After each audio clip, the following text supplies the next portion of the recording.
कर्तव्य नहीं छोड़ना, फर्ज निभाना है। ड्यूटी जो भी है आपकी, एक माँ को अपना फर्ज निभाना है, अपने बच्चे पालने हैं।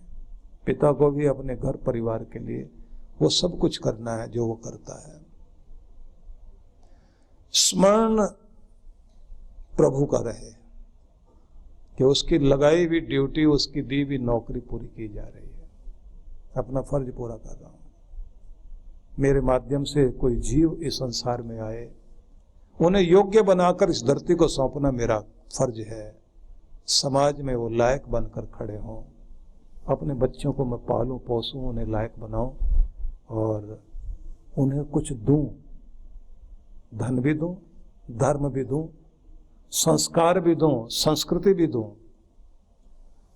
उनकी स्मृति में ज्ञान भी होना चाहिए, विज्ञान भी होना चाहिए, लेकिन पूर्वजों के महान संस्कार भी होने चाहिए। वो सब कर्तव्य मैं अपना करूं, लेकिन ये करते करते अपने भगवान को न भूल जाऊं। बच्चों को लायक बनाना सबका फर्ज है। लायक बनाने का मतलब ये है कि कुछ पैसे देकर उन्हें अमीर बनाकर आप सोचते हैं अमीर बन गए। कोई बच्चा कभी भी पैसे देने से अमीर नहीं बनता।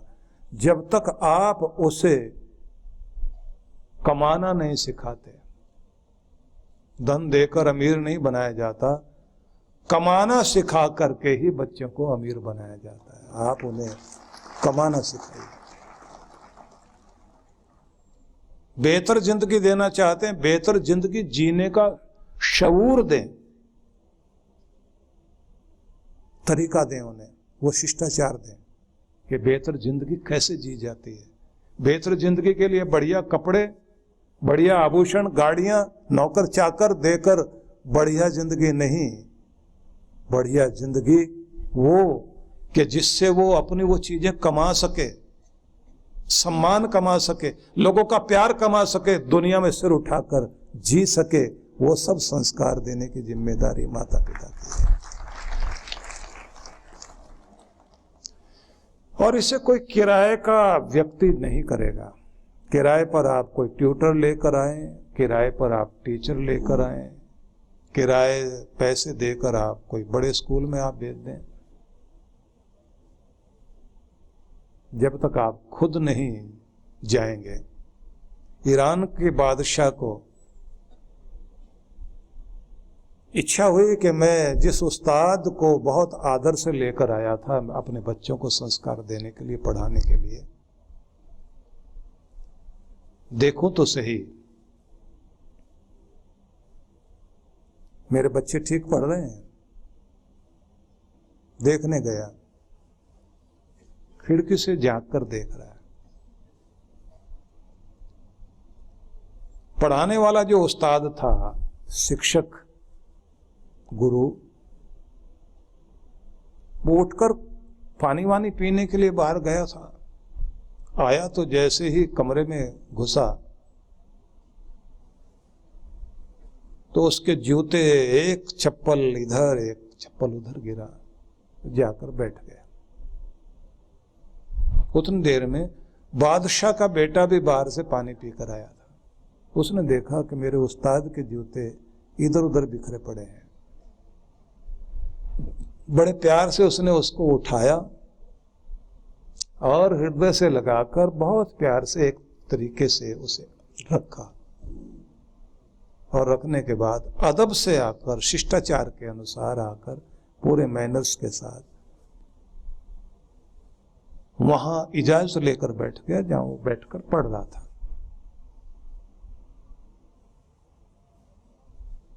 उस्ताद ने भी देखा और देखकर कहा, बस तमीज नहीं छोड़ना और ठीक से बैठो और अपनी किताब खोलो। बच्चा और सबके साथ वो भी किताब खोलकर, अपनी पुस्तक खोलकर बैठ गया। अब इधर बादशाह वहां से चलता हुआ अंदर पहुंचा, क्योंकि बच्चों के लिए द्वार अलग था जहां से वो हॉस्टल में अंदर जाकर पानी वानी पीकर आते थे, जिधर से जो है उस्ताद भी जाता आता था और बाहरी लोगों के लिए मुख्य द्वार जहां से होकर ये बादशाह आया, जैसे ही अंदर घुसा सब खड़े हो गए। टीचर भी खड़ा हुआ, अपने देश के राजा को सम्मान देना था। अब बादशाह अंदर आकर कहता है, मैं देखना चाह रहा था कि आप क्या पढ़ा रहे हैं, आपने मेरे बच्चों से जूते उठवाए।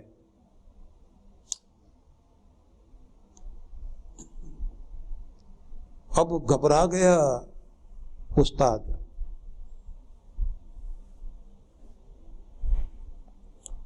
और बादशाह ने अपने बच्चे की तरफ देखकर कहा, मैं सोचता था कि तू यहां किताब पढ़ता है, पर आज पता लगा कि अदब भी सीख रहा है, जिंदगी जीने का तरीका भी सीख रहा है, कैसे बड़ों की इज्जत की जाए ये भी तो सीख रहा है। और मेरे बच्चे, मुझे बहुत खुशी है कि तू संवेदनशील है, इतना सेंसिटिव है कि तुझे अपने साथ ये भी समझ में आता है कि दूसरों की भावनाओं को भी समझा जाना चाहिए। बड़ा होकर बादशाह बनेगा। बादशाहत तख्त पर बैठने से नहीं आती, दिलों पर बैठने से आती है, और ये उस्ताद सिखा रहा है। मुझे खुशी है क्योंकि ये जिंदगी जीना सिखा रहा है। और उसने कहा कि आप अपनी कुर्सी से खड़े हो गए हो, आपको खड़े होने की जरूरत नहीं थी, आपके सामने तो बादशाह को खड़ा होना चाहिए, क्योंकि आप सच में ये नहीं सोच रहे हो कि बादशाह का बेटा है और तुम वहां से रोकते, नहीं नहीं नहीं बेटा तू मत हाथ लगा, मेरे जूतों को मत हाथ लगा। अगर तू बच्चे की चिरोरी करना, तारीफ करना, खुशामद करना शुरू करता तो मुझे लगता कि उस्ताद नहीं है। आज मेरा भी सिर अदब से झुक रहा है तुम्हारे सामने, तुम इस लायक हो। अपने बच्चों को अदब सिखाइए, शिष्टाचार सिखाइए, बड़ों का आदर करना, छोटों का सम्मान करना, बहन बेटियों से कैसे व्यवहार करना है, समाज में कैसे खड़ा होना, ये सब चीजें, ये कर्तव्य सिखाना जिम्मेदारी है हमारी सबकी। लेकिन ये भी साथ में सिखाना चाहिए कि भगवान की भक्ति कैसे की जाए, कैसे बैठा जाए, कैसे उठा जाए। निवेदन ये है, बच्चों को अगर आप दान पुण्य करना सिखाते हैं तो उनको दाता बनाते हैं। बच्चों से अगर आप खुद भी सेवा करें और उनको भी सेवा करने के लिए साथ लेकर जाएं, तो उन्हें आप एक महान समाज सेवक, देश का सेवक, मानवता का सेवक बनाने की प्रक्रिया देते हैं। जब आप उनको दया करना सिखाते हैं तो एक दानवीर के साथ आप उसको वो दयालु भी बना देते हैं, जिसकी इस धरती को बहुत जरूरत है। क्योंकि इस दुनिया में निर्दयी बहुत लोग हैं, दयालु लोग नहीं हैं। इस धरती को दयालु लोगों की बहुत जरूरत है, जिन्हें दूसरों के आंसुओं पर तरस आए, दूसरों के दुख को देखकर पीड़ा हो, अपना हक ले पर दूसरे का हक न मारे। एक चींटी को भी चलता हुआ कोई व्यक्ति देखे और उसको पांव से कुचले नहीं, बचाकर चलता है तो लगता अहिंसक है, हिंसक नहीं है। लेकिन अहिंसक होने का मतलब, अहिंसक होने का मतलब है एक छोटी सी चींटी के अंदर भी जीवन को देखकर, जिंदगी देखकर उसे इज्जत देना ही अहिंसा है। कि मैं सबको इज्जत देता हूं, सबको जीने का हक है, सब जिए, मेरे होने से किसी की जिंदगी पर असर नहीं पड़ना चाहिए, उसके प्राणों पर असर नहीं पड़ना चाहिए। नहीं तो हर कोई बड़ा छोटे को खाएगा, दबाएगा।